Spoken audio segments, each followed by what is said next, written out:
आज हम क्षितिज भाग 2 के काव्य खंड से यह है दंतुरित मुस्कान इस कविता के बारे में अध्ययन करेंगे। इस कविता के कवि नागार्जुन हैं। कवि नागार्जुन का जन्म 1911 ईस्वी में बिहार के दरभंगा जिले में हुआ था और 1998 तक इनका जीवन सफर रहा। नागार्जुन के बचपन का नाम वेदनाथ मिश्र था। ये हिंदी के अलावा मैथिली भाषा के भी बहुत अच्छे जानकार थे और मैथिली भाषा में भी इन्होंने साहित्य रचा। मैथिली भाषा में नागार्जुन को यात्री के नाम से जाना जाता है। अपनी काव्य रचना के कारण से भारत भारती और साहित्य अकादमी जैसे पुरस्कारों से भी ये सम्मानित रहे। यह दंतुरित मुस्कान इस कविता में कवि ने छोटे बच्चे की मनोहारी मुस्कान को देख करके उनके मन में जो भाव उमड़े हैं उनको अनेक बिंबों के माध्यम से प्रकट किया है।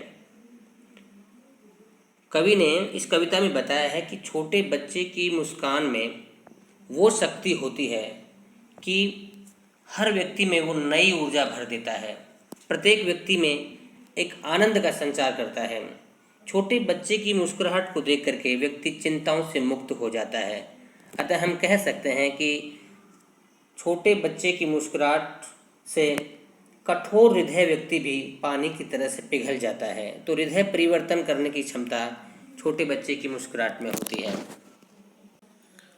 तुम्हारी ये दंतुरित मुस्कान मृतक में भी डाल देगी जान, धूली धूसर तुम्हारे ये गात, छोड़कर तालाब मेरी झोंपड़ी में खिल रहे जलजात। परस पाकर तुम्हारा ही प्राण पिघल कर जल बन गया होगा कठिन पाषाण, छू गया तुमसे कि झरने लग पड़े शेफाली के फूल, बांस था कि बबूल। यहाँ पर कवि बच्चे की मुस्कुराहट पर मोहित होकर कह रहा है कि तुम्हारी ये दंतुरित मुस्कान एक मृत प्राय व्यक्ति में भी जान डालने वाली है। मृत प्राय का मतलब निराश, हताश या उदास व्यक्ति जो होता है और बच्चे के संपर्क में आता है तो उसकी मन स्थिति को बदलने की क्षमता बच्चे की मुस्कुराहट में होती है। उसमें ऊर्जा का संचार होता है, वो प्रसन्नचित्त हो जाता है। जो उदास व्यक्ति होता है वो है भी। धूली धूसर तुम्हारे ये गात, तुम्हारे ये गात, गात का मतलब शरीर होता है। यहाँ पर माँ और बेटे दोनों के शरीर को संबोधित करके कवि कह रहे हैं कि आपका जो शरीर है वो धूल से सना हुआ है, क्योंकि छोटा बच्चा मिट्टी में जब खेलता है तो उनके शरीर पर मिट्टी लिप जाती है और माँ अपने बच्चों को उसी स्थिति में अपनी गोद में उठा लेती है तो उसके शरीर की मिट्टी माँ के भी लग जाती है। तो दोनों का शरीर जो है मिट्टी से सना हुआ है। धूली धूसर तुम्हारे ये गात, तुम्हारे जो ये शरीर हैं वो धूल से धूसर हैं, सने हुए हैं। छोड़कर तालाब मेरी झोंपड़ी में खिल रहे जलजात। और उन दोनों को कवि कह रहे हैं कि जैसे तालाब में खिलते हुए कमल मेरी झोंपड़ी में आकर के खिलने लगे हैं, आपके धूली धूसर शरीर को देखकर ऐसा लग रहा है। परस पाकर तुम्हारा ही प्राण पिघल कर जल बन गया होगा कठिन पाषाण। कवि बच्चे की मुस्कुराहट के बारे में कह रहे हैं कि जो कठोर हृदय वाला व्यक्ति भी है उसने भी तुम्हें स्पर्श किया होगा, छुआ होगा, तो वो भी पिघल, कठोर पत्थर भी पिघल करके पानी बन गया होगा। पाषाण का मतलब पत्थर है और जल बनने का मतलब पत्थर भी जल बनने का मतलब कठोरता में भी तरलता लाने की क्षमता बच्चे की मुस्कुराहट में होती है। छू गया तुमसे कि झरने लग पड़े शेफाली के फूल, बांस था कि बबूल, कि तुमने बांस या बबूल के पेड़ को भी छुआ होगा तो भी आपकी मुस्कुराहट में वो क्षमता है कि उससे भी शेफाली के फूल झड़े होंगे। शेफाली के फूल जो होते हैं सफ़ेद रंग के होते हैं, जो बहुत ही मनोहारी मोहक होते हैं, जिनमें भीनी भीनी खुशबू आती है, जिसमें स्निग्धता होती है। तुम मुझे पाए नहीं पहचान, देखते ही रहोगे एनिमेस। बच्चे को, छोटा बच्चा है, नहीं पहचान पाता है, कवि को बहुत दिनों के बाद में देखा है तो कवि बच्चे से कह रहे हैं कि तुम मुझे पाए नहीं पहचान, तुम मुझे पहचान नहीं पाए हो, देखते ही रहोगे एनिमेस। एनिमेस का मतलब होता है बिना पल के झपकाए लगातार देखना, कि क्या आप मुझे एक टकटकी से यूं ही देखते रहोगे, थक गए हो। हर वाक्य के बाद में, हर पंक्ति के बाद में प्रश्न चिन्ह है। थक गए हो क्या? आँख लूँ मैं फिर, मैं आपसे आँखें अलग कर लेता हूँ। क्या हुआ यदि हो सके परिचय न पहली बार, कि मैं बहुत दिनों के बाद पहली बार आपसे मिल रहा हूँ, तो क्या हो गया यदि पहली बार में आपसे परिचय, आपसे जानकारी नहीं हुई है तो क्या? यदि तुम्हारी माँ न माध्यम बनी होती आज, मैं न सकता देख, कि आज भी यदि आपकी माँ माध्यम न बनी होती तो मैं तुम्हें नहीं देख पाता। मैं न पाता जान तुम्हारी ये दंतुरित मुस्कान, मैं तुम्हारी इस दंतुरित मुस्कान की शक्ति को, तुम्हारे दंतुरित मुस्कान की मनोहारिता को नहीं जान पाता।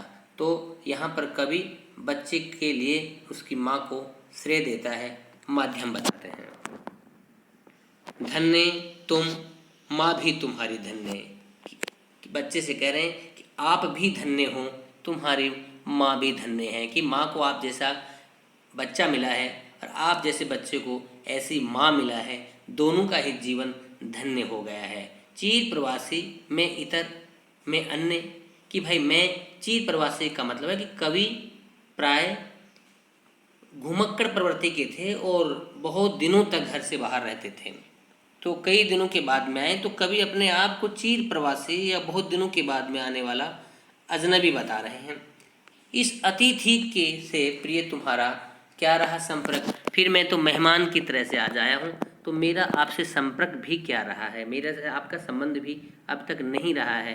अंगुलियाँ माँ की कराती रही हैं मधुपरक। मधुपरक शहद, दही, जल, जो बच्चे को अंगुलियों से खाद्य पदार्थ चटाया जाता है उसको मधुपरक कहा जाता है। और छोटे बच्चे जब कुछ खाते नहीं हैं तो उनको अंगुलियों से माँ चटाती हैं, उसमें दूध, दही, शहद वगैरह का मिश्रण होता है। तो अंगुलियाँ माँ की कराती रही हैं मधुपरक, कि माँ की अंगुलियाँ आपको मधुपरक कराती रही हैं। देखते तुम इधर कनखी मार। कनखी मार देखने का मतलब होता है बगल से देखना। और होती जब भी आँखें चार। आँखें चार होना का मतलब होता है आँखें मिलना या प्रेम होना। होते जब भी आँखें चार, तब तुम्हारी दंतुरित मुस्कान मुझे लगती बड़ी ही छविमान। कि जब आँखें चार होती हैं, आँखों से आँख मिलती हैं, आँखें चार होना एक मुहावरा भी, इसका मतलब प्रेम होना भी होता है। तो आँखें जब चार होती हैं आपसे, तो तुम्हारी ये दंतुरित मुस्कान है मुझे और भी छविमान का मतलब और भी ज़्यादा सुंदर, अच्छी लगती है। तो इस प्रकार से कवि अपने छोटे बच्चे को संबोधित करके, इसमें एक तरह से संवाद है, वो एक तरफा संवाद है। स्वयं कवि कह रहे हैं, छोटा बच्चा उनका जवाब नहीं दे पा रहा है, तो कवि के मन के जो भाव हैं उसको इस कविता में लिखा गया है। और दंतुरित मुस्कान, छोटे बच्चे के जो दांत निकलते हैं उसी के साथ में जो मुस्कुराता है बच्चा है, तो इसलिए इस कविता का शीर्षक भी दंतुरित मुस्कान रखा गया है। तो इस कविता में जो मुख्य प्रश्न यही आता है कि छोटे बच्चे की मुस्कुराहट में और बड़े व्यक्ति की मुस्कुराहट में क्या अंतर होता है। तो छोटे बच्चे की जो मुस्कुराहट होती है वो निश्चल होती है, उसमें कपट नहीं होता है। और बड़े व्यक्ति की जो मुस्कुराहट होती है उसमें बनावटीपन भी हो सकता है, ऐसा बच्चे में नहीं होता है। तो आशा करते हैं निश्चित रूप से ये कविता आपको समझ में आई होगी।